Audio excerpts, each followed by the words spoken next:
Vamos a orar.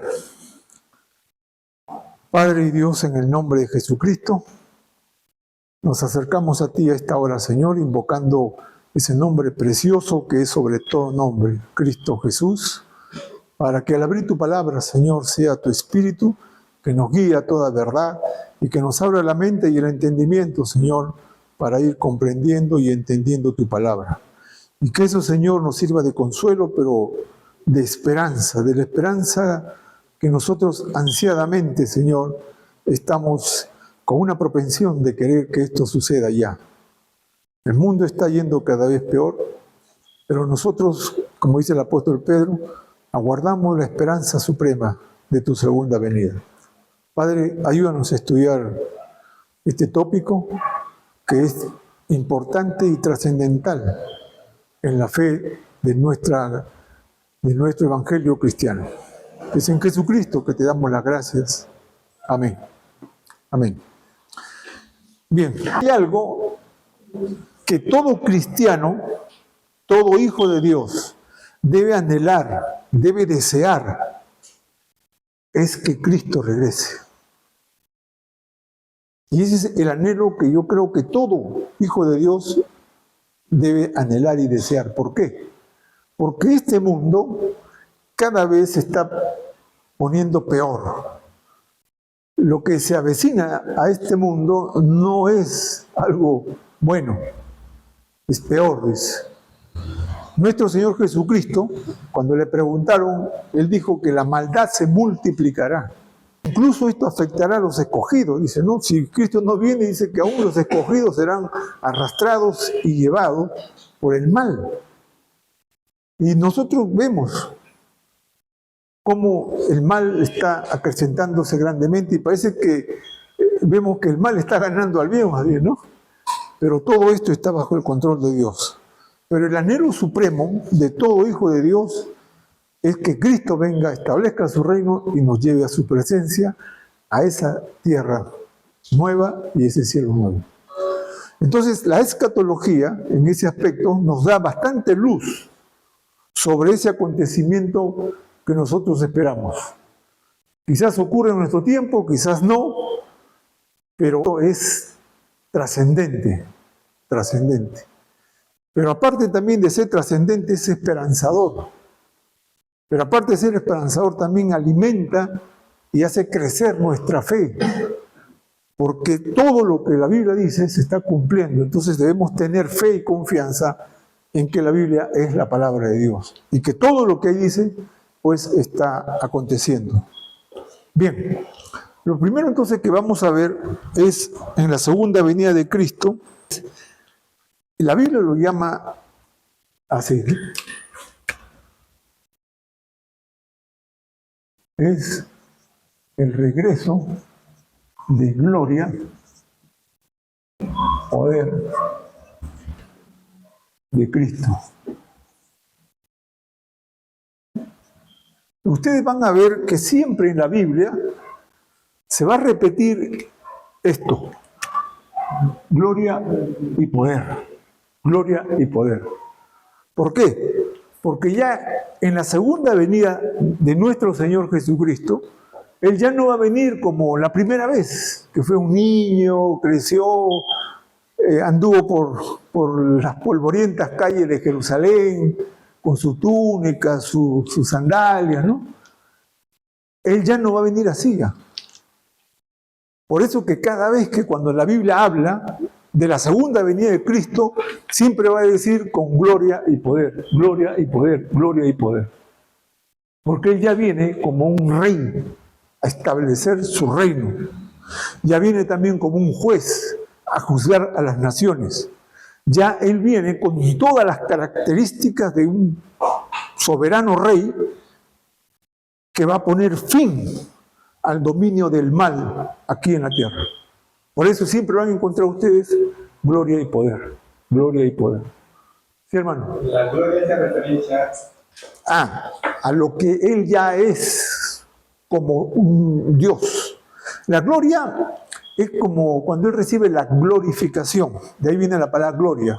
Él es glorificado porque Él, al llevar el castigo a morir como Él muere, dice que Dios lo exaltó hasta lo sumo, glorificó. O sea, en otras palabras, la gloria es cuando alguien gana algo. Dice, es algo glorioso, ¿no? Por ejemplo, ahora que está el Mundial, el que gana, o sea, el que campeona, mejor dicho, va a ser glorificado. O sea, le va a decir, es glorioso, o va a recibir la gloria. Y Cristo Jesús recibe toda la gloria y todo el poder porque Él triunfó sobre el mal, sobre el diablo y sobre todas las huestes espirituales de maldad. Por eso Él es glorificado. Y cuando Él es glorificado, entonces Él es como que Él tiene la victoria. Y por eso cuando Él resucita, Él dice, todo poder me es dado en el cielo, en la tierra y debajo de la tierra. Ahora yo tengo todo el dominio, todo el poder. Mejor dicho, yo he ganado sobre todo. Es gloria. Y poder porque Él recibe el poder que antes tenía Satanás, Él lo tiene ahora. Y por eso Él dice, todo poder me es dado en el cielo y en la tierra, y ahora yo tengo incluso, dijo, las llaves de la vida y de la muerte. Y ahora todos los reinos han venido a ser de Jesucristo. Cuando llegamos al versículo 7, vamos a ver ahí una cuestión bien en Apocalipsis, que es bien interesante. Cuando dice que había un librito que nadie podía abrir. Nadie podía abrir ese librito. Y entonces Juan dice que se puso a llorar. Pero el ángel dijo, no temas, dice, ¿no? Porque hay aquí el león de la tribu de Judá, él ha vencido. Y él va a abrir ese libro que estaba sellado. Ese libro no es ni más ni menos que la mayoría de los teólogos dicen, es el título de propiedad de la tierra que Adán se lo dio a Satanás cuando él es tentado y pierde. Muchos dicen que ese es, y cuando Cristo resucita, le quita todo el poder a Satanás y él recibe el título de propiedad que había perdido Adán. Ahí vamos a ver eso después, cuando lleguemos a ese punto.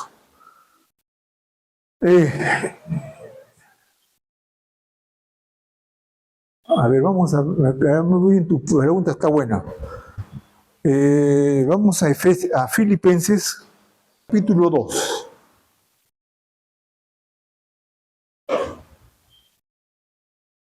Dice el versículo 5, 2:5, dice, a ver, ¿ya lo tienen? Filipenses capítulo 2, versículo 5, dice así.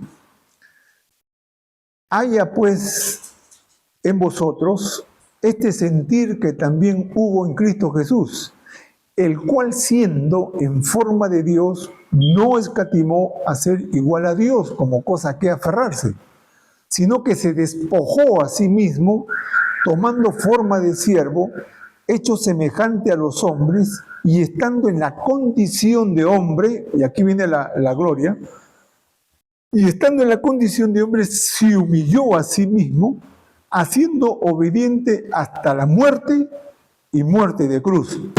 Y aquí está la glorificación. Por lo cual Dios también lo exaltó. O sea, le dio una exaltación. Dice que, ¿hasta dónde? Hasta lo sumo. Ese sumo es hasta lo máximo. O sea, quiere decir que de ahí para arriba ya no hay más. O sea, como que Él llegó a vencer a todos. Ya nadie más hay. Él ganó a todos, ¿no? Lo exaltó hasta lo sumo y le dio un nombre que es sobre todo nombre, para que en el nombre de Jesús, mire, se doble toda rodilla y todos los que están en los cielos y en la tierra y aún debajo de la tierra. Y que toda lengua confesare que Jesucristo es el Señor para gloria al Padre. Ahí está, ¿no? Esa es la glorificación que nuestro Señor Jesucristo recibe por haber vencido al Satanás y al diablo y a todos estos. Ahora miren, algo interesante es esto. y esto lo dice Barclay, ¿no? Cuando nuestro Señor Jesucristo va a aparecer ya a juzgar a los vivos y a los muertos y toda su gloria, y aquí dice que toda rodilla se doblará. Ahora, los que están en el infierno, los que van a ser condenados, y aún el mismo diablo, ¿se arrodillará o no?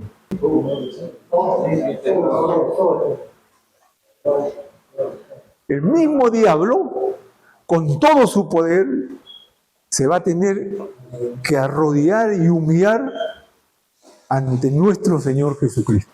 Por eso dice que Él tiene tanto poder y tanta gloria que no hay ser creado que se pueda anteponer ante Él, sino que todo, potestades, dominios del diablo, todo se van a tener que arrodillar, así no lo quieran. Se van a tener que arrodillar y postrarse ante la supremacía de nuestro Señor Jesucristo. Por eso dice todas, y no solo todas van a arrodillar, sino van a tener que declarar, confesar, ¿qué cosa? Que Él es el Rey de Reyes y Señor de Señores. Nosotros lo vamos a hacer con ese deseo, esa alegría, ese gozo que estamos adorando a nuestro Dios. Pero el diablo y Satanás van a tener que decirlo también, confesarlo también, aunque no lo quieran. Ese es nuestro Señor Jesucristo. Eso es. Bien. Entonces tenemos que tener esa idea. La semana pasada vimos algo muy interesante que de ahí quiero partir. Que de ahí quiero partir con esto de gloria y poder, ¿no? O sea, esto voy a enfatizar, hermano, porque tenemos que tener en mente siempre que nosotros tenemos un Dios grande, un Dios poderoso, un Dios que es omnipotente, que no hay nada que pueda lograr vencer o rechazar, no. Es un Dios de gloria y poder suprema. ¿No? Y entonces yo al tener a ese Dios lo tengo todo. Por eso dice, si Dios conmigo, ¿quién contra nosotros? Porque este es el Dios que nosotros adoramos y tenemos, ¿no? Ahora, como vimos la semana pasada, cuando les pregunté cómo se imaginan a nuestro Señor Jesucristo, muy pocos se imaginaron o tenían en mente lo que vimos en Apocalipsis capítulo 1. Y ese es el Cristo que va a venir, ¿eh? Ese es el Cristo que va a venir con gloria y poder. Ya no va a venir ese Cristo con su túnica, sus sandalias, ¿no? Con su pelo. No, ya Él viene en vestido de gloria y poder. Entonces vamos a ver nuevamente eso para partir de ahí, ¿no? Apocalipsis capítulo 1, 12, ahí vamos a ver a la figura de nuestro Señor Jesucristo, pero vestido en gloria y poder, con una majestad impresionante que incluso los grandes pintores y los grandes artistas no han podido hacer un cuadro de esto. No han podido hacer un cuadro de esto. ¿No? Los grandes artistas como Miguel Ángel, ¿no? Como el mismo Leonardo da Vinci, el mismo Spinoza, han hecho muchos cuadros sobre Jesucristo, la piedad, la creación, todo, pero nunca he tenido conocimiento de que haya alguien escrito, dibujado o representado al Cristo que acá lo encontramos en el capítulo 1 de Apocalipsis. No, ellos eran creyentes, como también Miguel Ángel y muchos otros, solo que muchos ellos escribían obras de arte. Por ejemplo, en la piedad de Cristo es una esfinge muy bonita. La Santa Cena lo hizo Da Vinci, ¿no? Claro, la Santa Cena hizo Da Vinci. Pero ella investigó, ¿no? Pero él no... Claro, claro, y cada cosa tiene su representación. Igual Miguel Ángel ahí en la Catedral Sistina, él creó ahí la creación del hombre, ¿no? Entonces lo pone a Dios así y a Adán estirándole como que le va a dar vida, ¿no? ¿Han visto eso? Esa es la creación. Entonces ellos se han imaginado, pero tienen ciertas cosas representativas. En la piedad de Jesucristo, por ejemplo, está la Virgen María ahí y lo tiene a Cristo acá echado, ¿no? Tiene una representación. O sea, los artistas han tratado de representar de alguna forma la secuencia de la vida de Cristo. Pero ninguno ha podido representar a Cristo del capítulo 1 de acá. Ninguno. Cristo actual. Cristo que... Así es. Al Padre Y que ya está glorificado con gloria y poder. Porque cuando dice aquí, claro, para la actual, como Cristo, no han podido, porque dice, por ejemplo, ¿cómo representarían ellos que dice que de su boca sale una espada? Que su rostro era como el sol cuando brilla, que sus ojos eran como llamas de... ¿Cómo van a representar eso? Ya no sería un humano, pero la Biblia lo muestra así. Vamos a ver eso. 1.12 dice así, 1.12. Volví para ver la voz que hablaba conmigo y vuelto vi 7 candeleros de oro y en medio de los 7 candeleros uno semejante al Hijo del Hombre. ¿Quién es este? ¿Quién es el Hijo del Hombre? Cristo. Ahora dice cómo estaba, acá lo va a describir, aquí lo va a describir él, dice, el Hijo del Hombre vestido de una ropa que llegaba hasta sus pies y ceñido en el pecho con un cinto de oro. Esto es la ropa de un rey, es un talar que le llegaba hasta los pies y en el pecho tenía un cinto de oro representando su majestad. ¿No? Sigue diciendo 14. Su cabeza y sus cabellos eran blancos como blanca lana, como nieve. Sus ojos como llamas de fuego. Sus pies semejante al bronce bruñido, refulgente como en un horno. Su voz como estruendo de muchas aguas.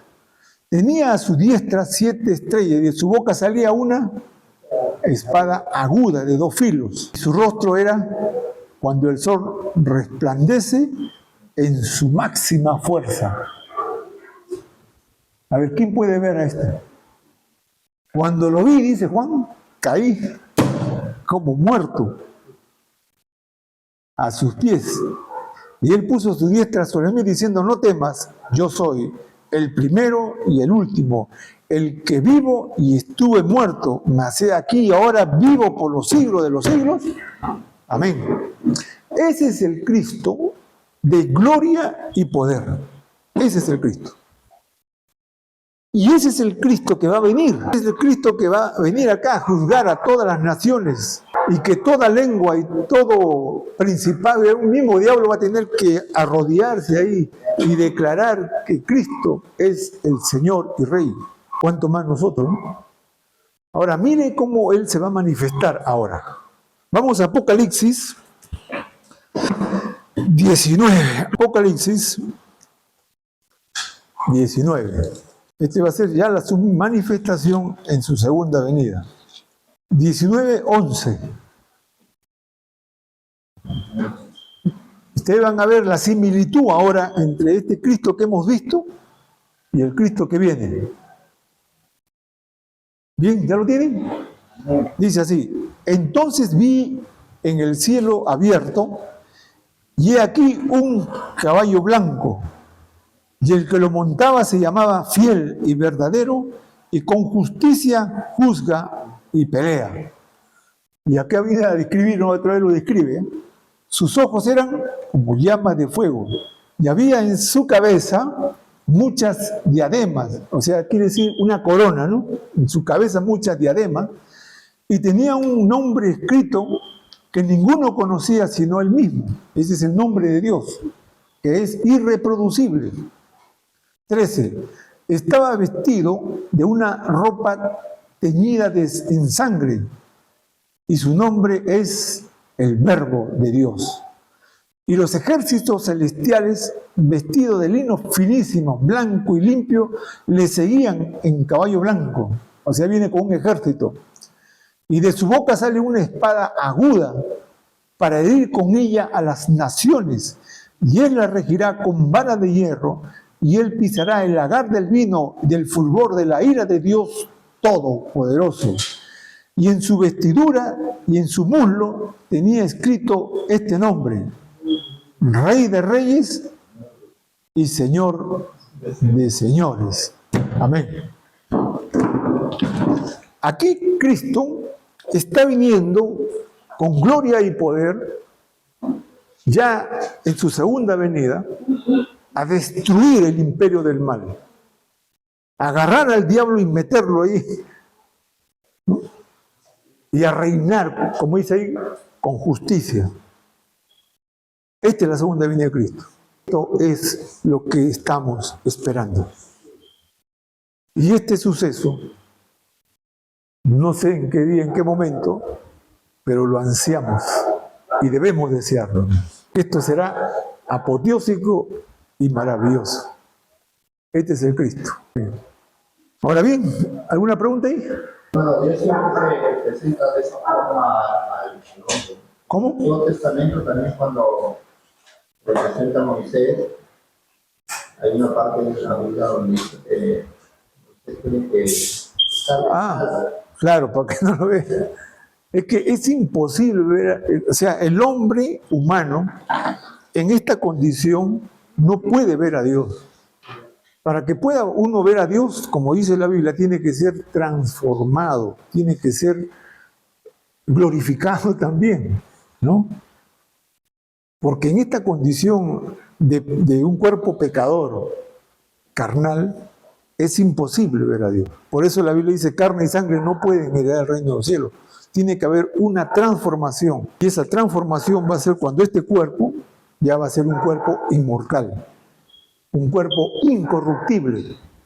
Recién ahí podemos ver a Dios. Pero 12:8 dice que Michelle lo vio cara a cara. No, esa es una, Fue el mismo libro, una escriturita. O sea, Dios lo vio. no, es un decir, porque él hablaba con Dios, pero cuando Moisés le dice, quiero ver tu gloria, Dios, no, vas a ver mi espalda nada más, porque no puede ver hombre y vivir, dice. Solo vio la espalda. Ahora, ese cara a cara, hermano, es como que yo escucho o yo hablo con él, pero no es que yo lo estoy viendo así, ¿no? Porque dice la Biblia que nadie ha visto a Dios y puede vivir, ¿no? Y el mismo Señor Jesucristo dijo, nadie ha visto a Dios, pero el Hijo que está con el Padre, Él sí lo ha visto y viene acá a enseñarlo. Quizás hablando así, cuando la Biblia dice que hablaba con Dios, quizás ahí sí, porque Adán era No, antes de la caída, claro. Antes de la caída, claro. ¿Por qué? Porque en ese momento Adán estaba sin pecado. Pues. Y al estar sin pecado, entonces quiere decir que él estaba en una condición no corruptible y podía hablar con Dios y verlo y hablar con él tranquilo. Que eso va a ser nosotros cuando estemos en el cielo. Ahí vamos a ver a Dios y vamos quizás a preguntarle o a decir algo, ¿no? Porque esa parte de abajo dice, abajo está como pecado, ¿no? ¿Por qué no me ven? Y eso estamos hablando. Sí, ahí dice que Dios se paseaba por el huerto del Edén, ¿no? Y hablaba con Adán. Tranquilo, ¿por qué? Porque era su creación, ¿no? Dios nunca creó al hombre para después apartarse del hombre, sino que en la condición del hombre, el hombre no puede ver a Dios. Y por eso todo para acercarnos a Dios es por fe a través de Jesucristo. Él por eso dice, Él vino a revelarnos al Padre. Él dice, porque yo he estado con el Padre, entonces yo vengo a revelarle al Padre. Entonces, ahí podría decir que uno puede entender tres aspectos. después hay tres lenguajes, ¿no? El lenguaje simbólico, el lenguaje literario y el lenguaje espiritual, ¿no? Donde actualmente ahí se está viendo. Claro, es que la Biblia muestra muchas analogías, muestra mucho simbolismo, pero también hay partes que son reales, ¿no? Que son concretas, mejor dicho. Pero hay partes que son simbólicas, hay partes que son analógicas. Por eso que cuando estudiamos la Biblia hay que ver esos puntos. En hermenéutica es casualmente donde no hay herramientas para saber cuándo es algo profético, cuándo es algo real, o cuándo es algo simbólico, o cuándo hay una analogía, por ejemplo, ¿no? Por ejemplo, cuando dice el que habita al abrigo del Altísimo, o sea, Dios tiene sombra. Cuando dice con sus alas me cubrirá, ¿Dios tiene alas? Eso es un aspecto simbolismo, ¿no? Que así como la gallina cuida a sus polluelos, ¿no? y para que tengas una imagen, ¿no? Eso se llama antropomorfismo. Es que Dios le habla en el lenguaje que el hombre puede entender. Porque si Él hablara en la lengua celestial, pues no entenderíamos. Él tiene que adaptarse al pensamiento y comprensión humana para darle a entender lo que Él es Él. Eso se llama antropomorfismo. Pero bueno, pero este hecho del regreso de Jesús, ¿es antes o después de la revelación? Eso, hay varias posturas, que lo voy a tomar después eso. Este punto es bien controversial. Todavía no vamos a llegar a eso porque eso lo vamos a ver en el arrebatamiento. Ahí vamos a ver eso. Ahorita estamos viendo la gloria y poder de este Cristo que va a venir. En las mismas palabras de nuestro Señor Jesucristo, lo vamos a ver eso ahora. ¿Ya? Por ejemplo, en Mateo 24, 29. Hoy día vamos a ver muchos de estos versículos, que ya tengamos una idea clara. Mateo 24, 29. Dice ahí el título, ¿cuál es? La venida del Hijo del Hombre. ¿Cómo empieza? Mire, e inmediatamente después de la tribulación en aquellos días, mire este pasaje que es interesante, ¿no? Esto está hablando nuestro Señor Jesucristo. Dice, inmediatamente después de la tribulación en aquellos días, el sol se oscurecerá y la luna no dará su resplandor y las estrellas del cielo caerán y las potencias de los cielos serán conmovidas. Esto va a ser una hecatombe. 30. Entonces aparecerá la señal del Hijo del Hombre en el cielo. Entonces lamentarán todas las tribus de la tierra y verán al Hijo del Hombre viniendo sobre las nubes del cielo. ¿Con qué? Ahí está. Con gloria y poder. O sea, la aparición de nuestro Señor Jesucristo en su segunda venida va a ser algo tremendo. Dice que el sol se oscurecerá, la luna. Habrá una hecatombe tremenda. En la misma presencia de nuestro Señor Jesucristo, que viene con gloria y poder. Bien. Y entonces el 31 dice, y enviará sus ángeles con gran voz de trompeta, y juntará a sus escogidos de los cuatro vientos, desde un extremo del cielo hasta el otro. Lo primero que va a hacer nuestro Señor Jesucristo en su primera venida, con gloria, poder y majestad, es separar a los suyos. Vengan ustedes, benditos de mi Padre, entren al reino de su Señor. Eso es lo primero que va a hacer Él, sacar a los suyos, tener a los suyos acá. Porque de ahí Él va a enjuiciar a las naciones.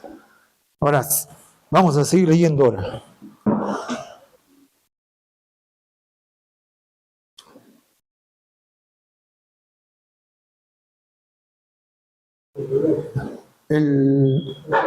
No, esto ya no vamos a verlo. Ya vamos a ver ahora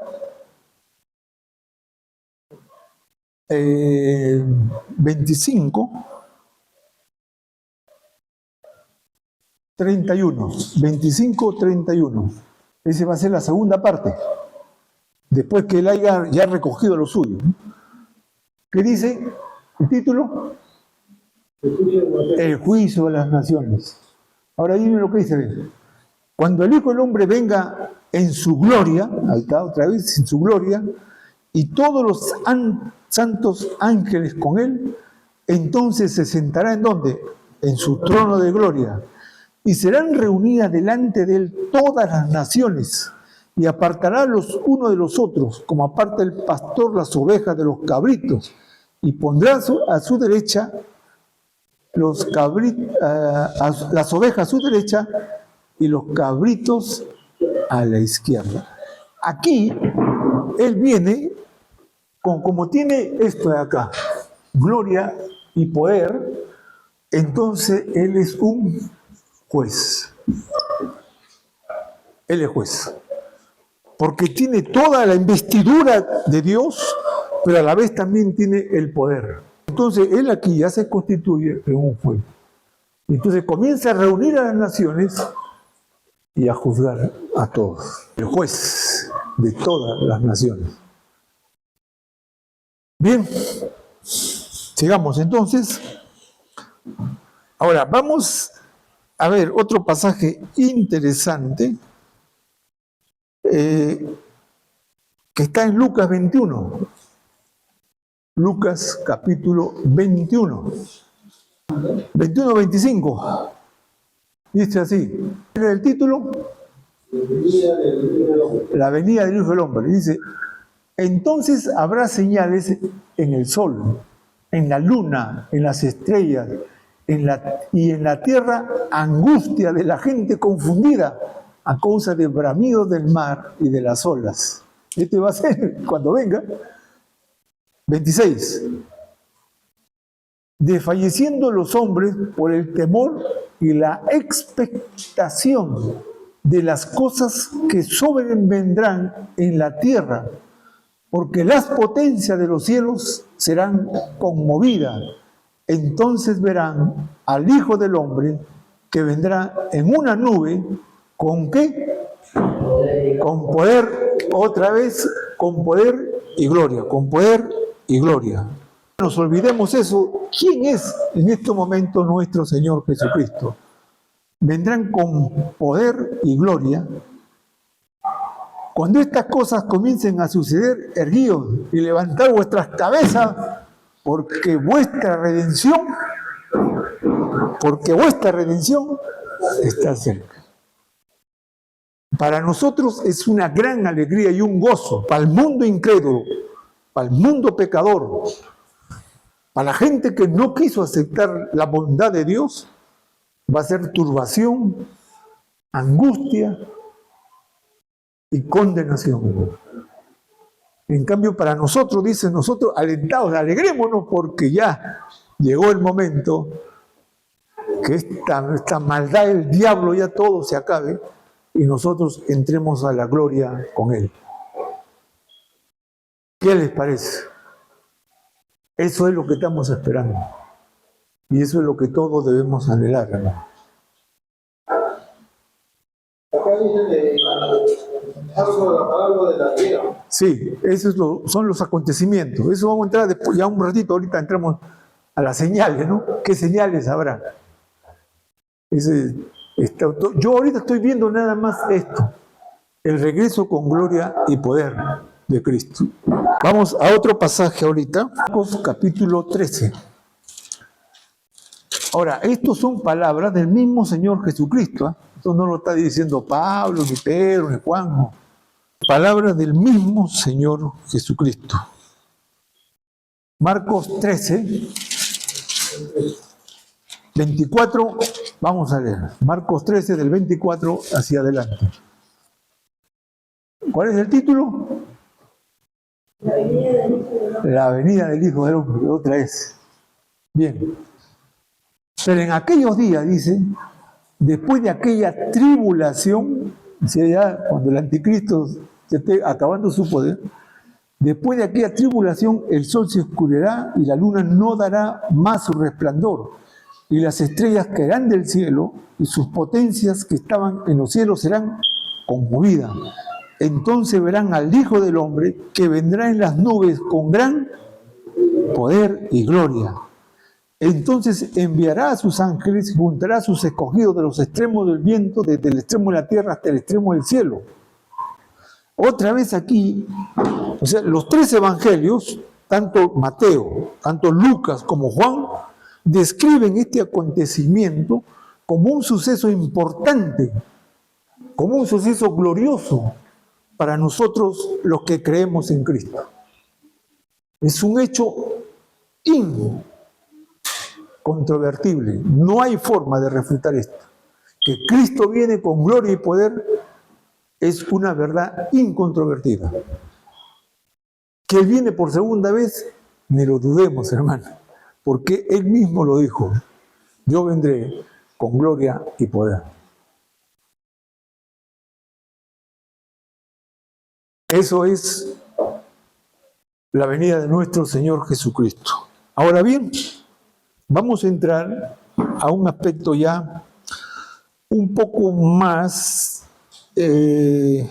dinámico de la parte de los acontecimientos que sucederán a esto. ¿Qué estamos estudiando? ¿Qué es la escatología? El estudio de los eventos finales. Uno de los eventos finales que estudia la escatología es la segunda venida de Cristo, ¿no? Ahora, ¿cómo se manifestará esto? ¿Cómo se manifestará esto? El libro de Mateo, el capítulo 24 y 25, nos describe estos acontecimientos de una manera que hay que entenderlo, pero de una manera escatológica. El problema de muchas personas, y aún yo también he cometido ese error muchas veces cuando he predicado, cuando dicen, no, que se levantarán falsos profetas, y habrá guerras, hambre, terremotos, enfermedades, y entonces la gente, ¿qué dice? A la puerta ya, el Señor llega ya. ¿Así predicamos o no? ¿Decimos así o no? Pero no es así. No hemos leído todo el contexto.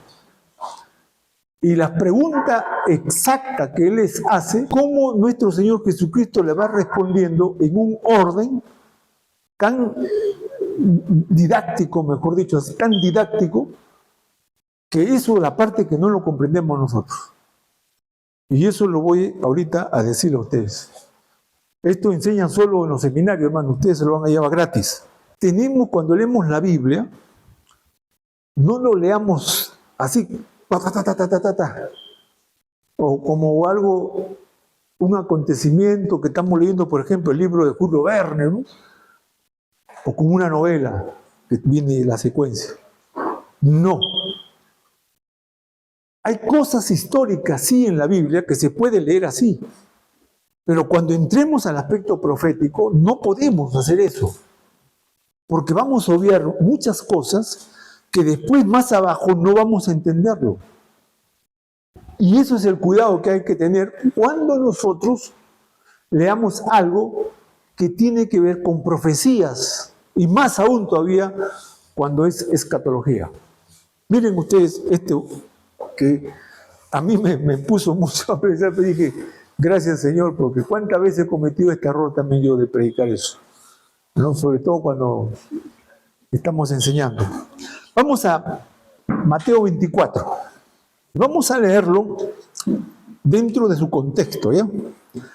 El contexto empieza en el versículo, en el 23, 37. Sí, contexto. 23. Y miren, este es algo interesante, ¿no? Desde el 27, 23, 27. No pierdan de vista esto, porque esto nos va a servir para entender después lo demás abajo. ¿Qué está ocurriendo en este momento acá? ¿Qué está ocurriendo? Vamos a leerlo. Él dice en el 37, lamento de Jesús sobre Jerusalén. Lamento de Jesús sobre Jerusalén. Y nuestro Señor Jesucristo, viendo a este pueblo, a la capital de Israel, al pueblo santo de Dios, Él va a decir así: Jerusalén, Jerusalén, que matas a los profetas y apedreas a los que te son enviados. ¿Cuántas veces quise juntar a tus hijos como la gallina junta sus polluelos debajo de las alas y no quisiste? He aquí que vuestra casa os será dejada desierta. ¿Por qué os digo que desde ahora no me veréis más hasta que digáis: bendito el que viene en el nombre de ¿quién? Del Señor? 39 ya nos está dando una luz. ¿Qué dice el 39? Porque os digo que desde ahora, o sea, desde este momento que me estoy lamentando por este pueblo, de que es un pueblo pagano, idólatra, un pueblo que está pervirtiendo la verdad de Dios, ¿sabes lo que te va a pasar? Dice, porque Él dice: ay de ti, Jerusalén, Jerusalén, que haces esto, haces el otro. Tú no sabes lo que va a venir contra ti. Y le dice: desde ahora os digo que no me veréis hasta el día en que nuestro Señor regrese otra vez. Ya aquí estamos entrando a la escatología, porque Él está diciendo: no me van a ver hasta el día en que yo venga otra vez. Pero antes que yo venga, ustedes van a tener que sufrir las consecuencias de lo que ustedes están haciendo. ¿Qué están haciendo? Ustedes matan a los profetas. Ustedes destruyen a los que son enviados. Dios le está enviando a ustedes un mensaje de arrepentimiento que ustedes no quieren. Y por eso ustedes van a tener que sufrir las consecuencias de un pueblo rebelde, dice. Y entonces le da la sentencia: ahora no me verán más ustedes, hasta que digan: bendito el que viene en el nombre. Entonces Él aquí está ya dándonos una luz, segunda venida. Pero entonces aquí sus discípulos se quedan sorprendidos, ¿no? Dice: ¿qué? ¿Cómo va a ser esto? Dice. Y el 24, ahí empieza. Ya vimos el contexto, ¿no? Y ahora el 24 empieza. Dice así: primero Él va a hablar de la destrucción del templo. Entonces dice el 24:1: cuando Jesús salió del templo, del templo y se iba, se acercaron sus discípulos para mostrar los edificios del templo. Respondiendo, Él le dijo: ¿veis todo esto? De cierto os digo que no quedará aquí piedra sobre piedra que no sea derribado. O sea, Él le había dicho: mira, Jerusalén va a sufrir consecuencias. Jerusalén va a estar pagando las consecuencias de su rebeldía contra Dios. Y sus discípulos dicen: bueno, sí, pues, pero mira esta majestuosidad. El templo de Jerusalén los construyó el rey Herodes el Grande. Ese templo, para construirlo, se demoró 40 años. 40 años. Era una construcción tremenda. Un templo majestuoso que lo hizo Herodes, que no era judío, Herodes era Edom, pero lo hizo para congraciarse con los judíos, para que lo vieran a él como alguien bondadoso, y él era el rey. Él era el rey. ¿Recuerdan cuando Pilato lo quiere juzgar a Jesús? Y dice: no, entonces mándelo a Herodes. Herodes era el rey. ¿Cómo se lo ganó eso él? Dándole a los judíos lo que querían, y le hizo el templo. Un templo majestuoso. Incluso tenía revestimientos de oro en las paredes. Era impresionante el templo. No, el que construyó el templo de Herodes está en Galilea. Claro, Herodes lo construyó el templo, 40 años. Sí,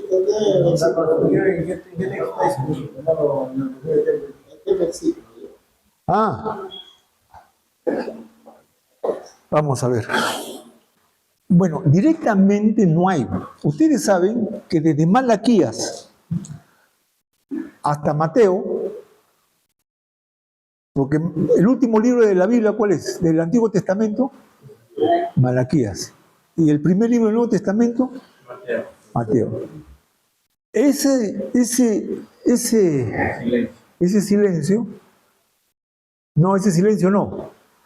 ese tiempo, desde el Antiguo Testamento hasta el Nuevo Testamento, aquí está Malaquías y aquí empieza Mateo, aquí hay 400 años de silencio. 400 años de silencio. Es como que Dios aquí cayó. Por eso no hay ningún registro. Pero ¿quién nos da una luz sobre eso? Pero como libro histórico, no como libro inspirado, son los macabeos. Los macabeos. En las Biblias católicas están los libros macabeos. Ahí encontramos algunos atisbos sobre la construcción del templo. Pero no lo muestra Herodes, sino que fue la construcción del templo. Ahora, Herodes no empieza a construir el templo. ¿Quién construyó el tercer templo? No, ¿quién construyó el tercer templo? No, Salomón fue el primero. No, el segundo, Nehemías. ¿El tercero dónde? Pero, ¿cómo lo encontró? Del gobierno, porque en la historia, ahí se ve la historia de los que Roma ya como imperio, gobernando ya todo ese Medio Oriente, y Israel era una de las ciudades que estaba gobernada por ellos. Ellos nombraban a personas oriundas de ahí como encargados de esas ciudades. Al parecer Herodes era también, un personaje completamente egipcio, ¿no? Que por congraciarse con la gente, mandó construir ese templo. Lo que también se ve llamando en el diseño. A ver, ¿qué hago acá? No quería tomar este punto porque... Es que no hay referencia, pero se puede seguir por la historia. Por la historia. A ver, ¿cómo hago? ¿Qué dices tú, ministro? ¿Les explico la historia o no? Claro. Pero eso no va a estar en la Biblia. No, pero la Biblia.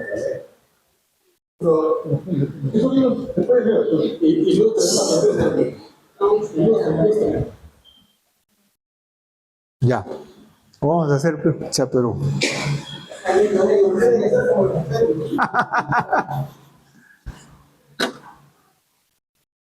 Es que esto es un poco de historia universal, es esto. Que claro, no está, la historia universal nunca se contextualiza con la Biblia, pero hay historia bíblica. Y bajo el enfoque bíblico, porque la historia universal lo ve en una forma panorámica, ¿no? Pero cuando es una historia bíblica, el enfoque va directamente a los sucesos que tienen que ver directamente con Israel. Y cómo la historia ha sido, o sea, se da para que se cumpla lo que Dios dice, para que se cumpla lo que Dios está haciendo. Y no está eso como registro bíblico, porque eso es algo que Dios lo maneja desde su soberanía. Miren qué pasó. Voy a tener que hacerle acá una clase de historia universal.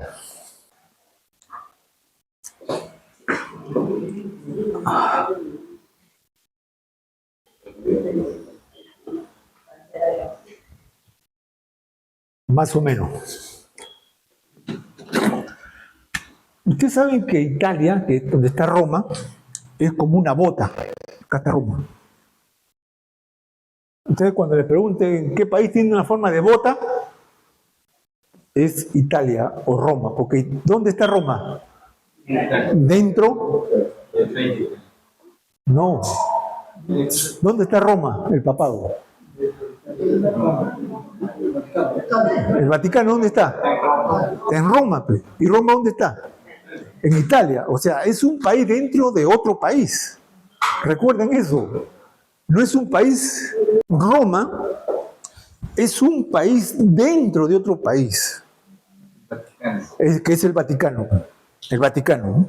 O sea, para ilustrarlo así, supóngase que este es Italia y acá hay otro país chiquitito que es Roma, o sea, Vaticano. Dentro de un país está otro país. Sí, así es. No tiene frontera más que estar rodeado de Italia. Eso tengan en cuenta. Entonces, aquí está Roma, ¿ya? Y por aquí está Egipto. Roma, a través de un general que se llamó Marco Antonio, que fue enviado por el César, comenzó a conquistar toda esta ribera. Y aquí está Israel, acá. Ahí está Israel. Entonces, él viene conquistando todo esto. Y conquista acá a Egipto. En Egipto había una diosa que es famosa, no, una reina famosa. Cleopatra. Cleopatra. Muy bien, caro. Estaba acá Cleopatra. Bien. ¿Qué hace Marco Antonio? Dice que Cleopatra era una mujer, pero caramba, muy hermosa, muy bella y muy inteligente. Dice que se bañaba en leche, ¿no? de cabra, no sé, dice que es leche. Pero era una mujer muy hermosa y muy inteligente, que este Marco Antonio se enamora. Y con su ejército, aquí comienza él a hacer una, digamos, como un reino él. Como un reino. Cleopatra le dice a Marco Antonio, ¿tú por qué no puedes ser César? Le dice. ¿Tú por qué no puedes ser el emperador? Le dice. Y Marco Antonio, llevado por eso, dice, claro, yo puedo darle un golpe de estado a César porque yo he venido conquistando todas estas tierras y todas estas tierras mías. Entonces Cleopatra le dice, si tú eres emperador, entonces tú vas a dominar todo el mundo que gobierna Roma. Y Roma había conquistado todo el antiguo Oriente, hasta el África, la India, todo había sido dominado por Roma. Entonces Marco Antonio dice, ya, claro. Y cuando ellos quieren hacer eso, parece que alguien va y le dice acá, oye, Marco Antonio te quiere dar el golpe de estado. Marco Antonio quiere derrocarte, dice. Y entonces este pata se amarga, se molesta. Ah, sí quiere, ah, ya. Y entonces dice, ya dame todo. Y Marco Antonio aquí comienza a tener la flota de los egipcios. La flota de los egipcios. La está haciendo, ya. La flota de los egipcios comienza él aquí a preparar el golpe de estado de Roma, para él sentarse aquí como emperador. Este pata, el emperador acá dice, ah, sí, ya, ahora vas a ver. ¿Cuál es más lento llegar acá? ¿Por tierra o por mar? Por tierra. Más lento por tierra. Más lento, más lento. Por tierra. Por tierra. Por tierra. Por mar. ¿Cuál es más lento?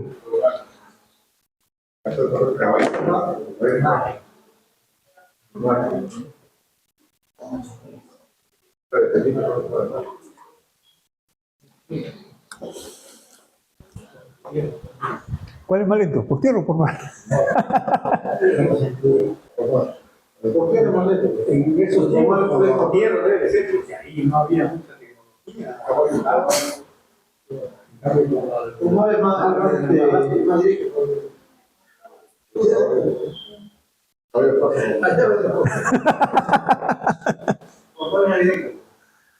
Claro, pero Roma tenía una flota majestuosa, pues.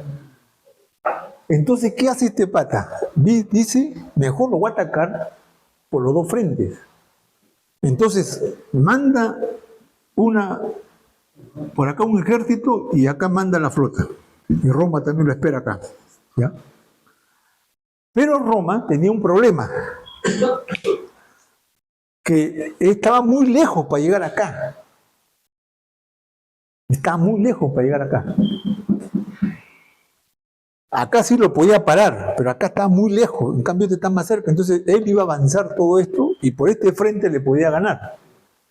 Entonces acá había un lugar al norte de lo que llama Israel, estaba Edom, Edomita, y ahí había un reino grande. ¿Quién era el rey acá? Yo le dije hace un momento, ¿de dónde era Herodes? Herodes era edomita. Él era rey en este reino ahí, en Edom. Entonces, ¿qué hace este pata? Este de acá le dice, ¿sabes qué? Cuando venga el ejército por acá, tú aquí me lo paras. Ahí le hace la bronca, le dice. No lo dejes pasar. Y a cambio, yo te doy toda esta tierra. Tú seas rey en toda esta tierra. Entonces, Herodes, que era ambicioso, Herodes, que le gustaba el poder, te acepta. Entonces, él aquí le pone un ejército para tapar el avance del ejército de Marco Antonio, y por acá Roma destruye toda la flota egipcia. Destruyó. Y Marco Antonio no pudo pasar por acá.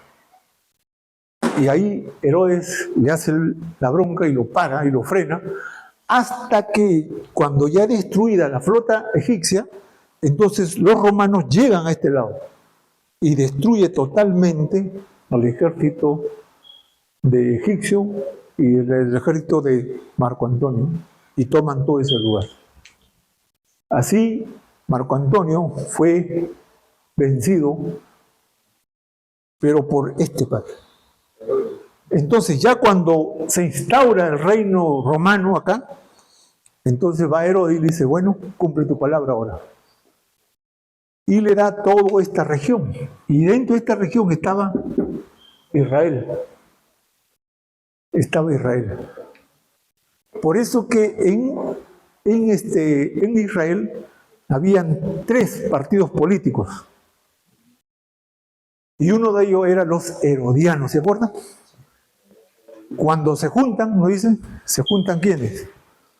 Los judíos a través de los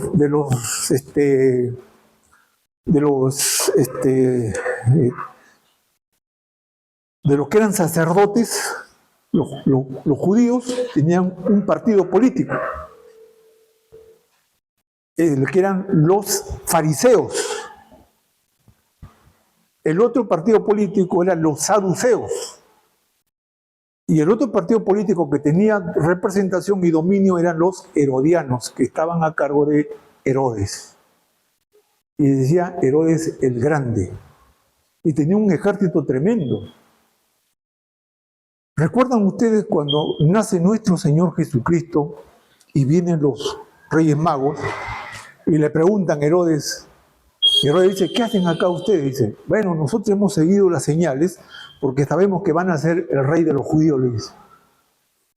Y Herodes le dice, así, ya, cuando ustedes lo encuentren, vienen a avisarme para yo también ir a adorarlo, ¿no? Pero no era la intención de adorarlo, sino iba a ir a matarlo porque era un rey que le podía quitar a él el reinado. Y dice que los reyes llegan al lugar donde está Cristo, pero son avisados por visión de un ángel, y le dicen, no vayan por ahí, sino vayan por otro lado. Y nunca llegaron pues a darle el aviso a Herodes. Entonces Herodes se amarga y dice, y llama a sus profetas que sabían, conocían dónde iban a nacer. Entonces le pregunta, ¿dónde iba a nacer el rey de los judíos? Y le dice, ¿en dónde? En Belén de Judea. Entonces, ¿qué hace Herodes? Entonces, ese es el mismo Herodes que habló con los reyes, con los magos. Ese es el mismo Herodes. Herodes el Grande. ¿Qué hace? ¿Qué? Había dos Herodes. No, 4 Herodes han habido. Sus hijos después, cuando él muere, toman. Pues. Herodes Artipas, Herodes Esquelao. 4 Herodes han habido. 3 de sus hijos y él, pues, 4. Yo pensé que eran. No, el grande. Mira, él tenía 8 hijos. Mató a 5 hijos. ¿Sabe por qué lo mató? Porque dieron muestra de que le querían quitar el pueblo, entonces dijo, prefiero matarlo, y los mató a 5 hijos. A sus 5 hijos, y se quedó solo con 3 nomás. De ahí salió un dicho que decía, más vale ser un cerdo de Herodes que su hijo. Salió ese dicho ahí. Más vale ser un cerdo de Herodes porque si no lo mataba, y a sus hijos sí lo mató. Entonces, cuando Herodes ya tiene todo el poder acá, ¿quién era el pueblo que más resistió a los romanos? Israel, pues. ¿Quiénes eran los macabeos? Y eso está en los anales de la historia de los libros apócrifos. Ahí están los macabeos, Macabeo 1 y Macabeo 2. Ellos fueron los que resistieron, porque ellos no aceptaban el dominio de nadie. Pero Roma y Herodes con su poderío fueron doblegando, hasta que lo desaparecieron a los rebeldes, ¿no? ¿Se acuerdan ustedes de un Judas celote?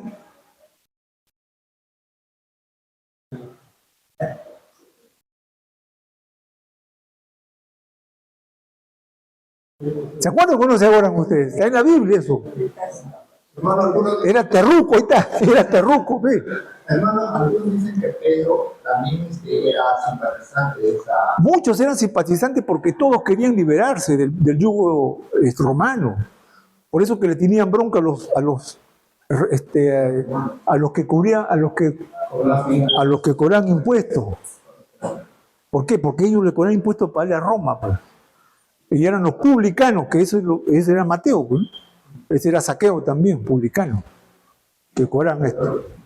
Ya, vamos a seguir. Entonces aquí, Herodes se queda como rey de todo este imperio, se queda ahí como rey. Y el único que se hizo resistencia fue los macabeos. Pero los macabeos fueron yéndose mermados por la influencia de ellos. Entonces llega el momento en que ya los macabeos pierden. Eso sucede, esos macabeos está acá en los 400 años. Aquí está esa historia, los macabeos. Sino que esos libros no han sido inspirados porque no están en la Biblia, porque tienen muchas contradicciones. Pero dentro de los análisis históricos sí está, que eso es cierto. Como historia, magnífico, pero no como inspirado, porque tiene muchos errores. Entonces, en estos 400 años sucede todo esto. Pero que no lo vas a encontrar en la Biblia. ¿Dónde lo vas a encontrar eso? En la historia universal. Ahí lo vas a encontrar. En la historia universal vas a encontrar eso. Cómo es la rebelión. Y hasta en la película, ¿han visto Cleopatra? ¿Han visto Cleopatra o no? No han visto. En las Semanas Santas, a veces no pasan ahí. Ahí ustedes van a ver esta historia. Ahí está. Marco Antonio, que se enamora de Cleopatra. Bien. Entonces él, para congraciarse, porque los judíos han sido siempre rebeldes, mira, hasta ahora cómo están en bronca y no pueden vencerlo, a pesar de que es un país chiquitito. Entonces Herodes le dice, yo le voy a construir el templo. Pero el templo no estaba, pues, digamos, deshechos, sino que el templo no tenía esa pomposidad como la que hizo Salomón. Porque cuando entra la conquista del pueblo de Israel, que lo hace primero Nabucodonosor, Nabucodonosor destruye todo. incluso se lleva todos los utensilios de oro, todo se lo lleva a Babilonia. Y Nabucodonosor entonces ahí es cuando él destruye el templo. Ese templo es reconstruido después con Esdras y Nehemías. Pero cuando ustedes leen Ageo, ahí ustedes se van a dar cuenta que la gente hizo unas parecitas así y después cada uno se fue a hacer su casa. Y Dios le dice, oye, ustedes están haciendo casa por ustedes todo y mi casa está desierta. ¿Recuerdan? Esto está en Ageo. Lean ahí la historia de Ageo. Ahí como Dios los confronta. Dice, cada uno está trabajando para lo suyo, cada uno, y mi casa está desierta, dice. O sea, no habían terminado. Pero ahí se hacían los cultos, ahí iban a hacer sus holocaustos, todo. Entonces Herodes, al ver eso, le dice a él, yo se lo voy a hacer. Y eso es lo que hace Herodes para congraciarse con el pueblo de Israel. Pero Herodes seguía teniendo el poder. Como le decía hace un momento, ¿no? Cuando los magos se van por otro lado y no le avisan, Herodes se amarga, llama a sus profetas y dice, ¿dónde iban a hacer ese judío que hizo en Belén? Ya, vayan y maten a todos los niños, menos, ¿cómo es? ¿De cuánto? De 2 años, le dice, maten a todos, porque ya había pasado un tiempo y los magos no habían vuelto. Entonces él calcula y dice, si nació aquí, pueden tener 1 año, 1 año y medio. No, mejor que maten a todos los de 2 años. Y los manda a matar, papito. ¿Por qué él manda a matar eso? Y nadie le puede decir nada. Porque era el rey, pues. Él tenía todo el poder. Y por eso manda a su ejército y dice, todo niño que tenga menos de 2 años, maten. Y en Zacarías está esa profecía, pero no. Dice, oh, tú, Belén, Éfrata, tus mujeres lloran, dice. Eso está en la profecía de Malaquías, ese acontecimiento que iba a suceder de la muerte de los niños de menos de 12 años. ¿Cómo se salva nuestro Señor Jesucristo? Porque un ángel por revelación le dice a José, toma a tu hijo y ándate a Egipto. Y se va. Y ya cuando viene Herodes con todo su ejército, ya mata un montón de inocentes, hermano. Mató un montón. ¿Y qué se celebra el 28 de diciembre? El 28 de diciembre, perdón, 28 de diciembre.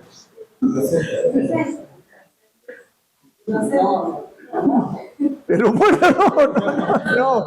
Los muertos es en noviembre, 28 de diciembre, ¿qué se celebra? Día de los Inocentes. ¿Por qué dice Día de los Inocentes? Por la matanza que hubo de esos niños. Por la matanza que hubo, y por eso dice Día de los Inocentes, porque los niños, ¿qué culpa tenían? Pero tuvieron que morir, ¿no? Ley inocente, dice, a ti es inocente, te piden plata y no te pagan, inocente.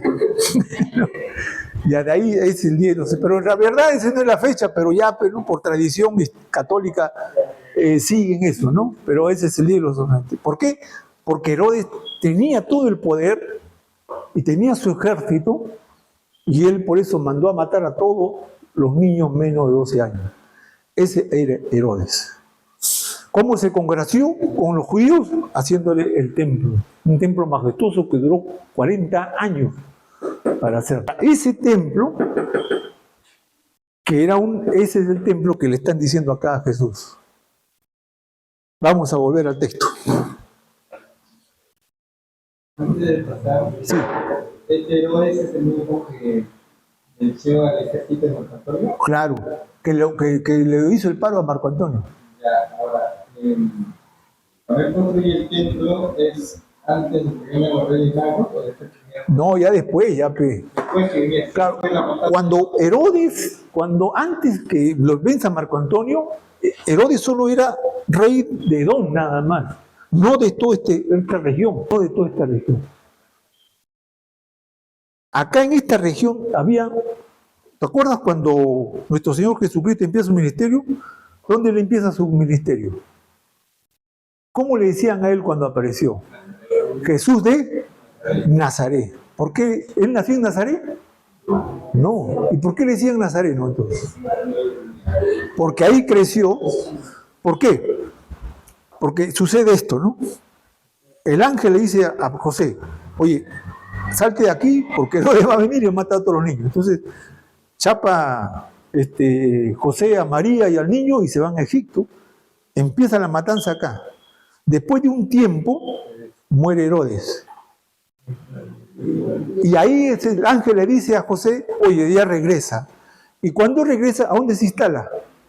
En Nazaret. En Nazaret. Ahí se instala él. Y por eso ahí crece, ahí hace toda su juventud, hasta sus 30 años. Y por eso le dicen Jesús de Nazaret. Pero él no era en Nazaret, él nace en Belén.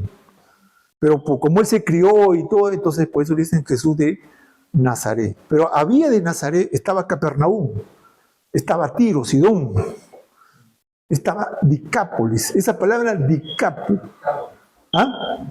Decápolis, ya. ¿Qué significa Deca? 10. Eran 10 ciudades que estaban ahí alrededor. De ahí viene la palabra Decápolis. Deca es 10 y Cápolis es como capitales, ¿no? Pequeños capitales. De ahí viene la palabra Decápolis. Ya, bueno, ahí todo ese reino, eso llegó a ser de Herodes. Herodes tenía dominio sobre todo eso. ¿Por qué? Porque Roma le dijo, en agradecimiento que tú le paraste a Marco Antonio aquí, entonces ya todo esto es tuyo. Entonces, Herodes tenía todo este dominio. Y ahí estuvo Israel. Pero como le construyó el templo, entonces los israelitas se quedaron tranquilos.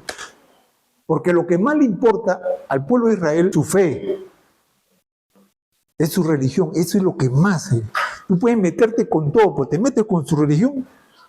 Ay, caramba. Por eso que la guerra que tienen entre Israel y los árabes y todo eso, ¿cómo lo llaman? Guerra Santa. ¿Por qué le dicen Guerra Santa? Porque es guerra de religiones. Guerra de religiones, por eso le dicen Guerra Santa. Y así fue como este hombre se congenió y los tranquilizó a los israelitas, a los judíos. Y eso es lo que aquí vamos a ver. Miren el capítulo 24, 1. Cuando Jesús salió del templo y se iba, se acercaron sus discípulos para mostrarle los edificios, imagínate, los edificios que tenía el templo. O sea, no era un templo. Los edificios, o sea, dentro del templo había edificios, donde se hacía el lugar santo, el lugar santísimo, donde se hacía el holocausto, donde estaba donde mandó al ciego a lavarse la cara, el estanque Betesda, todo eso estaba dentro del templo. Y entonces, ¿qué le dice nuestro Señor Jesucristo cuando le dicen eso? Respondiendo, él le dijo, ¿veis todo esto? O sea, esta majestuosidad, esta tremenda construcción, dice, de cierto os digo, que no quedará aquí piedra sobre piedra que no sea derribada. O sea, ¿qué es lo que los judíos querían y llamaban más? El templo. Porque ellos eran sumamente religiosos. Ellos eran sumamente religiosos y podían dar su vida por su fe. Y toda su vida que ellos han peleado ha sido por su fe. Toda su vida, hasta ahora. Por eso los judíos quieren hasta ahora recuperar ese lugar donde fue el templo que construyó Salomón, sino que los árabes, en el tiempo de las cruzadas, votaron a los judíos y ahí construyeron lo que ahora está la Meca, que se llama la Mezquita de Omar. Ahí está la Meca. En el mismo lugar donde Salomón construyó el templo a Dios. ¿Qué quieren los judíos ahora? Quieren desaparecer eso y construir el templo que ellos tenían ahí. Ese es su gran deseo, anhelo. Pero, pucha, ahí van a tener que correr mucha sangre, porque eso, a ver, métete con los musulmanes, ¿sabes cómo son ellos? Claro, para ellos también la Meca es como un lugar sagrado, ¿no? Por eso que la guerra entre ellos es por cuestiones religiosas, nada más. Por eso llaman la Guerra Santa, ¿no?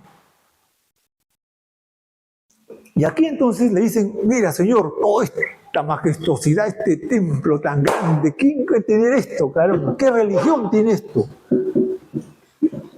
¿Y qué dijo nuestro Señor Jesucristo primero?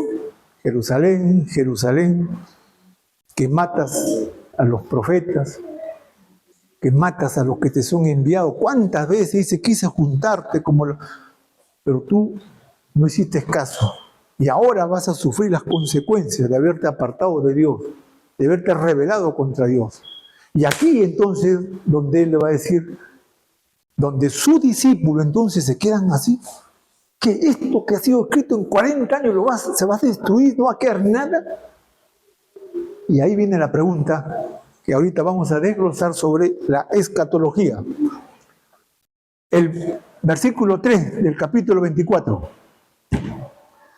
Dice así: y estando él sentado en el monte de los olivos, sus discípulos se le acercaron diciendo, dinos, ¿cuándo serán estas cosas? ¿Y qué señales habrá de tu venida y del fin del siglo? Ahora, aquí viene el problema que les decía yo. Aquí viene el problema en la interpretación escatológica.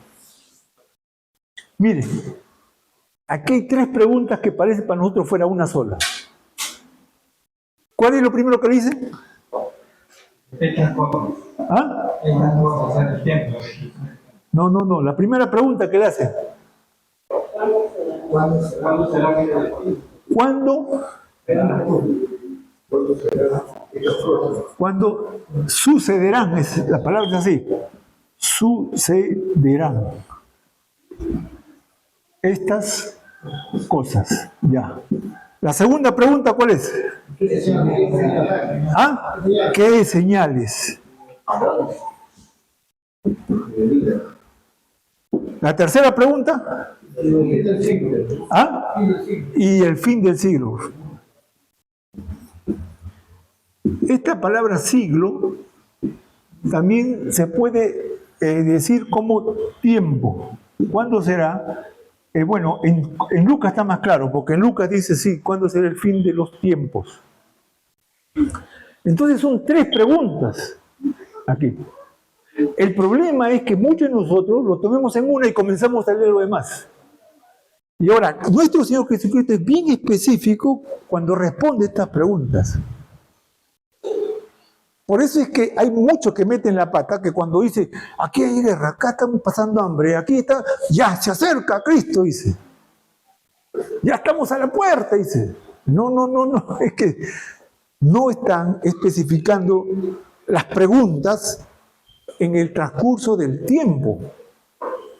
Porque cuando él comienza a describir, le dice, pero esto todavía no es, ¿no han visto? Respondiendo una pregunta. A ver, vamos a ver eso. Bueno, es que cuando tú entras a la historia para concatenar con la Biblia, pucha, que es impresionante, hermano. Es muy, muy bonito. Claro. Esto es interesante, hermano. Y aquí todavía hay más cosas.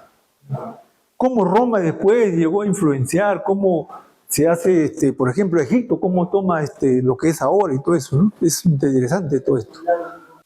Bien. Aquí es interesante porque primero le preguntan, ¿cuándo suceden estas cosas? Ahora, ¿qué le responde él? Mire. Primero le dice él, respondiendo a una pregunta, mirad que nadie os engañe. Porque vendrán muchos en mi nombre diciendo yo soy el Cristo y a muchos se engañarán y oiréis de guerra y rumores de guerra, mirad que no se turben y es necesario que todo esto acontezca, pero no es el fin. Aquí está dándole la primera respuesta. Todo esto va a suceder, pero no es el fin. Pero ¿qué hacemos nosotros cuando predicamos o enseñamos? Ya los tiempos están cerca, ya mira aquí la guerra, acá hay hambre, acá hay pestes, acá el COVID, todo. Ya las señales se están cumpliendo, Cristo viene. No, él mismo lo dice, todavía no es el fin. Vamos a ver ahora la otra pregunta. Pero todavía no es el fin. Pero aquí empieza con las señales. ¿Cuáles son las primeras señales? Porque se levantará nación contra nación, reino contra reino, y habrá pestes y hambres y terremotos en diferentes lugares. Pero todo esto será solo principios de dolores. ¿Qué es esto de principio de dolores? ¿Cuántas mamás hay acá? ¿Cuándo le dicen que ya empezaron los dolores? Esto se está refiriendo a un parto. A un parto. Pero él está diciendo, recién estarán teniendo las primeras contracciones. Al menos eso ya saben, ¿no? Yo soy hombre, así que gracias a Dios. Pero las mujeres que han tenido hijos saben lo que es eso. Empiezan primero los pequeños dolores, las contracciones. Entonces nuestro Señor está diciendo que el mundo va a entrar en dolores de parto, y eso lo vas a encontrar en Lucas. En Lucas dice que será como dolores de una mujer cuando está en parto. Por eso él dice, esto será simplemente principios de dolores, pero tampoco todavía es el fin. Porque si bien es cierto, a los 9 meses ya se supone que deben nacer niños. Pero ¿quién puede decir el día?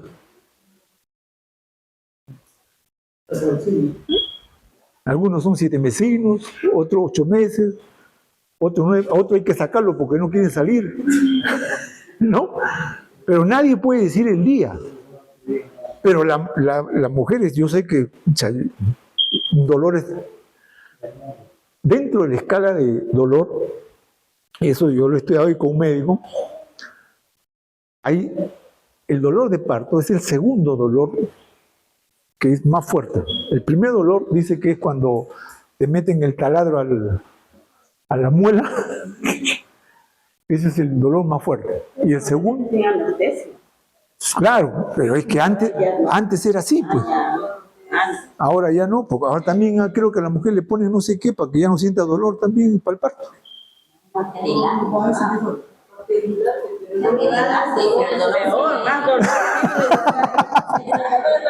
Bueno, según la escala del dolor, el dolor más fuerte es eso. Sí. Cuando tienen el primer hijo, dice, ahora sí, nunca más. Y después ya se acostumbran, pero 2, 3, 4, ya después ya no funciona. Bueno, el segundo dolor más fuerte dice que es el dolor de parto. Dice que nosotros hombres no podemos resistir eso. Esa es la ventaja que tiene la mujer, que las mujeres le han hecho con esa fortaleza para aguantar ese dolor. Y dice que nosotros los hombres somos muy cobardes, que apenas nos duele la uña y ya nos tiramos al suelo. Y ya estamos. No, en cambio la mujer es más resistente en eso, porque así le ha dado la naturaleza a Dios, pues, ¿no? Así le ha hecho Dios. El hombre ya le duele la rodilla y ya está acá. Ya no puede. El otro de repente. Ya no. Claro. Entonces nuestro Señor Jesucristo le está diciendo, mire, el inicio, el comienzo de mi venida va a manifestarse así. Que va a haber dolores fuertes. O sea, la Tierra, el planeta Tierra, con toda su gente va a entrar en una convulsión tremenda que va a ser cuando la mujer tiene, que parece igual como la mujer tiene dolores de parto. ¿Él qué está haciendo? Está respondiendo las 3 preguntas que le están haciendo. El problema es que muchos cuando leemos lo tomamos todo y no hacemos esa separación y por eso metemos la pata a veces, Cristo ya viene esto acá. Ahora, hay que tener cuidado porque este problema lo tuvo la iglesia de Tesalónica. En Tesalónica, ellos creían que Cristo ya viene. ¿Y sabe lo que decían los vivos? Como Cristo ya viene, ¿para qué voy a estudiar? ¿Para qué voy a trabajar ya? ¿Para qué? No, Cristo viene, hermano. Y entonces el apóstol Pablo tiene que decirle, cuidado, el que no trabaje, que no coma. Y esos vivos eran que te caían a la casa a la hora del almuerzo, justo te caían a la hora del almuerzo. Después iban al otro, justo le cae la hora del desayuno. Y así vivían, ¿no? Porque Cristo ya viene, hermano. Y entonces no trabajaban, no estudiaban, no hacían nada, porque Cristo ya viene. Ahora, cuidado con eso. Porque no es así. Martín Lutero dijo, si yo supiera que Cristo viene mañana, así mismo yo plantaría un árbol. Dice. Porque tenemos que seguir trabajando, tenemos que seguir estudiando, tenemos que seguir luchando, hermano. Porque es un mandato de Dios eso. Y si así venga mañana, tenemos que levantarnos temprano para ir a trabajar. Pero cuando esto ocurre ahí, en la iglesia de Tesalónica, ese es uno de los problemas que tuvo. Y por eso Pablo le va a decir, oye, esos flojos de ahí que no quieren trabajar porque dice que Cristo ya viene, que no coman entonces, que se mueran de hambre, caramba. Ahora, ¿cuántas cosas también han sucedido, hermano, cuando esos profetas comienzan a profetizar? Cristo ya viene ya. Y ponen hasta fecha, han puesto, hermano. Y la gente a veces que no lee la Biblia, lo cree a veces. ¿Se acuerdan? Hace poco, el 2012. Primero el 2000, ¿no? Que se va a acabar la tierra. Después el 2012, después la profecía maya. Eso ha sido recién, pero más antes ha habido cosas peores. Claro, el cambio de milenio, ¿no? Pero antes ha sido peor. Que la gente ha regalado sus cosas, han dado un montón, creyendo que Cristo viene, porque dice ya la señal y mira, acá está pasando esto. No se quieren ni casar porque viene. Ah, sí.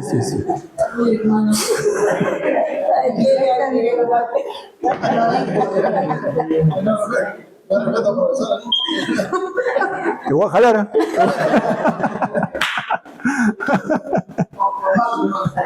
Sí. Bueno, hay que entender entonces las profecías, pero como eso le digo, cuando lleguemos a un punto profético, no nos pasemos así de largo.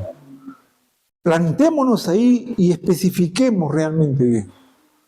Por eso la Biblia no es un libro que se puede leer como una novela, como una literatura. Tiene literatura, tiene historia, pero hay cosas que hay que pararse ahí y comenzar a estudiarlo de una manera que tú puedas desglosar el texto. Por eso cuando nuestro Señor Jesucristo no dijo, lean las Escrituras, no dijo así. Él dijo, escudriñen. ¿Qué es escudriñar? Escudriñar no es solo leerla.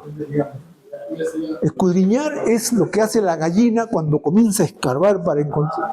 Eso hace. O sea, tengo que escarbar en el texto, tengo que remover eso para encontrar el alimento. Y eso es lo que tenemos que hacer nosotros cuando leemos la Biblia.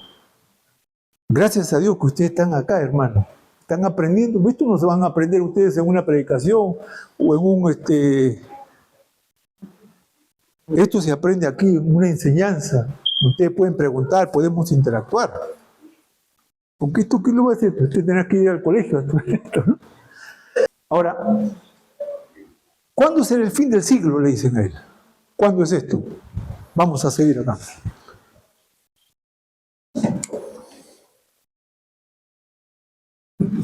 Primero, sigue todo lo que es las señales. En el versículo 9, porque ya hemos dicho el 7 y el 8, dice, entonces se entregarán a tribulación y os matarán y seréis aborrecidos toda la gente por causa de mi nombre. Muchos tropezarán y se entregarán unos a otros y unos se aborrecerán y muchos falsos profetas se levantarán y engañarán mucho. Y por haberse multiplicado la maldad, el amor de muchos se enfriará. Mas, ¿el qué? El que persevere hasta el fin será salvo. Y será predicado este evangelio a todo el mundo para testimonio de las naciones, y entonces vendrá el fin. Ahí está este punto. ¿Qué es lo que nosotros tenemos por delante nosotros? ¿Qué está diciendo él? El evangelio tiene que ser predicado ¿hasta cuándo? ¿Hasta dónde?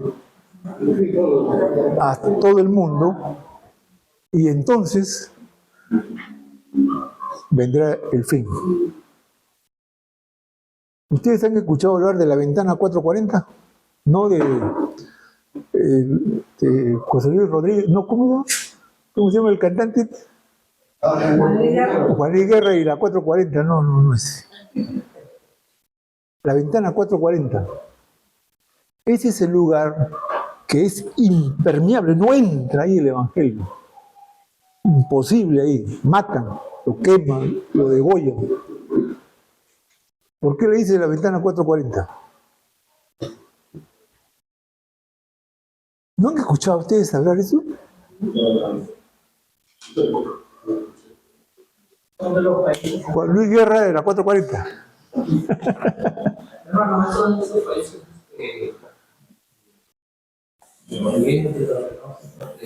Claro, pero ¿por qué le decimos 440?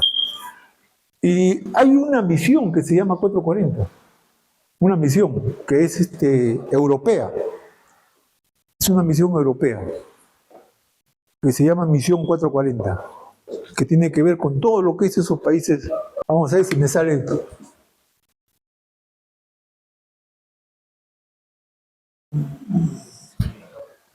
Más o menos. Ya. Más o menos, ¿no? Más o menos. Este es la Tierra, el globo terráqueo.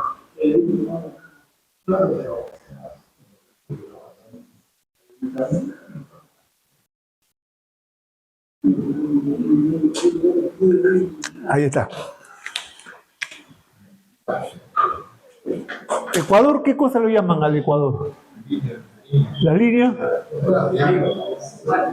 línea ecuatorial. Vamos a suponer que aquí está Sudamérica, ¿no? Este es Sudamérica. Acá está Ecuador y acá hay una línea ecuatorial que llaman la línea ecuatorial. Así como hay la línea ecuatorial que está casi, no en el centro, pero se toma como referencia, hay otras líneas. Así. Y hay líneas meridionales. ¿Cuáles son las líneas meridionales? Las que atraviesan así. Esto se tiene que hacer en geografía para estudiar partes de la Tierra.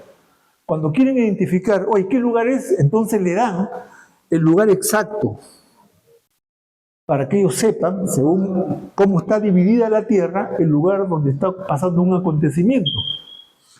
Entonces, en este lado de acá, vamos a suponer, ¿no? Porque no es así, porque no... Hay esto se llaman ventanas.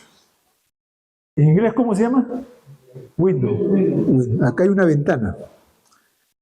En esta ventana, hermano, están todos los países árabes. Ahí está Irán, Irak, ahí está Kuwait, ahí está Arabia Saudita, Jordania, todo eso están acá. Ese es el lugar dominado, ¿por quién? Por los musulmanes, exacto. Ahí no entra ni un evangélico. O lo matan, o lo meten preso, o le cortan la cabeza. Esa es la ventana 440. Porque justo está en la línea intermedia 4, pero en la meridional 40. Por eso se llama la ventana 440.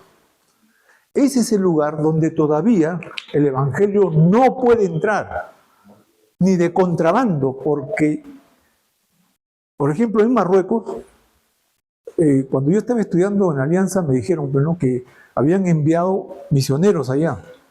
Y los misioneros simplemente lo único que hicieron fue llevar una Biblia nada más. Ellos ni siquiera predicaban, tenían su Biblia. Y apenas lo chaparon con la Biblia, los metieron presos. Por tener la Biblia nada más. Es un libro prohibido ahí tener.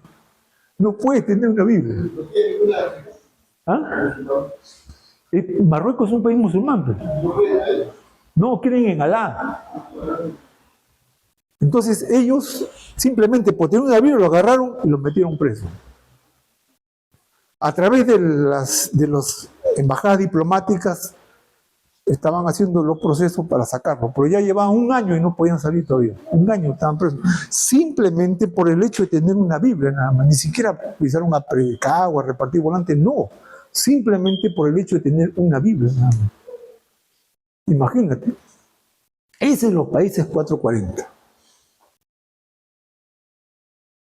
Y no están dividiendo a países, parece que Claro, esos que están en el mundial, pero. Entonces, este lugar es el lugar donde el evangelio todavía no ha entrado. En la China, sí, está, en algunos lugares todavía está permitido, pero están perseguidos ahí.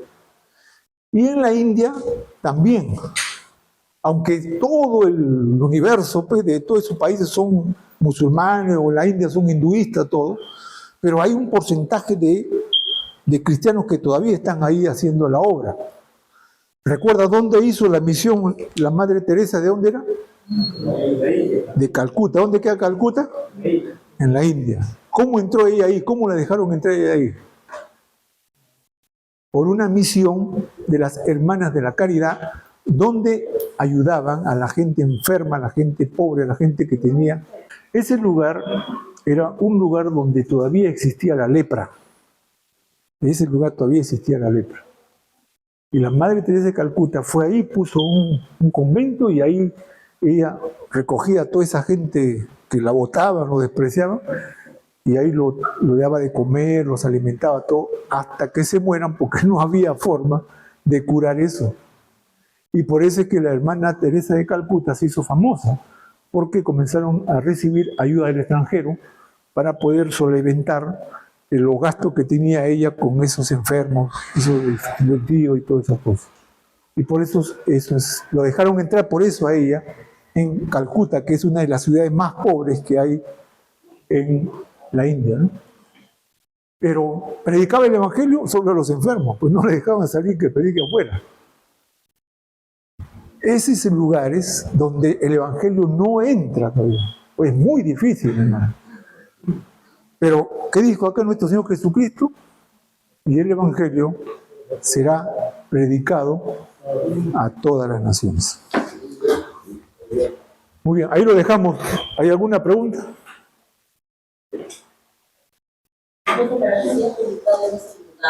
Sí.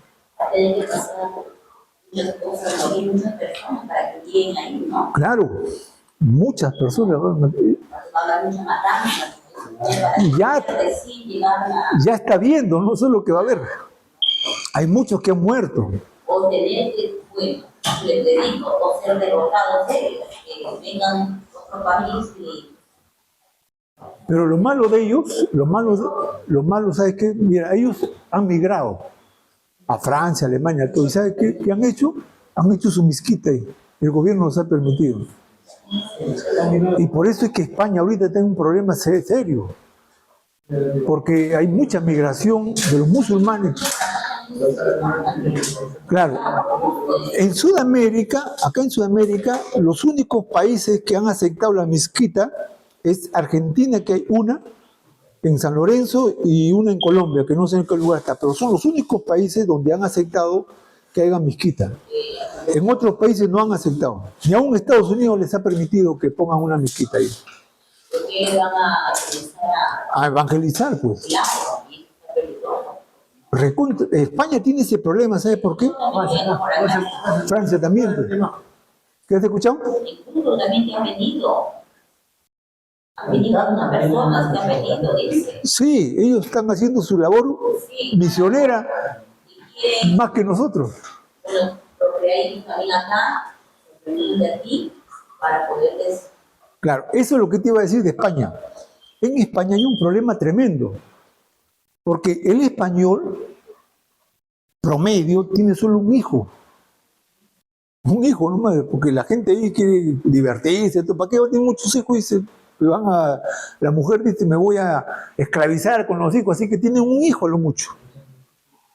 Los musulmanes que han llegado ahí tienen 8, 9, hasta 10 hijos. Entonces la reproducción de ellos va a ser más. Entonces están calculando que ellos han llegado ahí hace 12 años ya a España, la migración. Y ahorita un musulmán tiene 6, 7, 8 hijos, a comparación de un español que solo tiene uno. Entonces, la tasa de natalidad se está dando más en los musulmanes. Y los musulmanes son tan cerrados que ellos no le permiten a ellos cambiar su cultura, su fe, su religión. Entonces esos niños crecen y nacen, las mujeres también, con la idea musulmana. Y entonces ellos van a ir creciendo, hermano, y van a ir comenzando ya a tomar los estatus jurisdiccionales y se van a apoderar del país. ¿Cuál fue la alerta que ha habido en Estados Unidos? En Estados Unidos hay una alerta tremenda ya. ¿El alcalde de dónde? El alcalde de Nueva York. Pues. El alcalde de Nueva York es musulmán. ¿Se dan cuenta cómo ellos están tomando los estratos gubernamentales? Ahora, imagínate que un musulmán niño de aquí a 20 años o a 25 años, porque nació en España y es un español, y cuando llegue a más edad y quiera postular al gobierno, ¿qué le puede impedir si él es español? Pero con una fe musulmana. Y cuando llegue al poder, ¿qué van a hacer?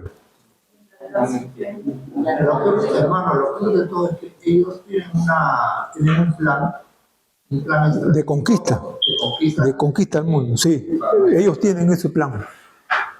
Mientras que los cristianos, ¿qué estamos haciendo, hermano? Teniendo al Rey de gloria y poder, ¿qué estamos haciendo? Bueno, la próxima semana vamos. Sí, hermano.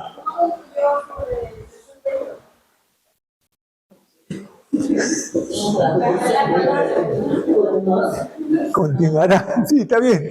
Pero lo va a tener en cuenta eso para la otra semana. Así que venga más temprano, porque este tema es muy, muy interesante, hermano. Bien, vamos a poner el pie y vamos a orar.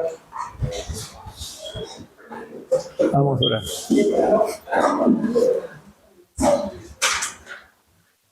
Vamos a orar, hermano. Gracias, Señor, en el nombre de Jesucristo. Tú eres, Señor, grande, poderoso y misericordioso, Señor, al revelarnos tu verdad, al darnos comprensión, Señor, de estos misterios que el mundo ignora, Señor, pero que es tan cierto, Padre, como la historia misma. Por ello te pedimos, Señor, que nos ayudes a nosotros a que esta que estamos aprendiendo la enseñemos, la impartimos, Señor, a los demás, a nuestra familia, a nuestros amigos, Señor, para que comprendan esta gran verdad que se avecina, Señor, que tú vienes pronto, Padre, que tu segunda venida, Señor, es tan real como el sol, como el aire, Padre. Gracias, Señor, bendícenos y ayúdanos. Ahora, Padre, oro por mis hermanos, llévalos con bien a sus hogares, guárdalo de todo el mal y que ellos sigan firmes, Señor, en la fe que han profesado. Gracias, Padre, en el nombre de nuestro Señor y Salvador, Cristo Jesús. Amén.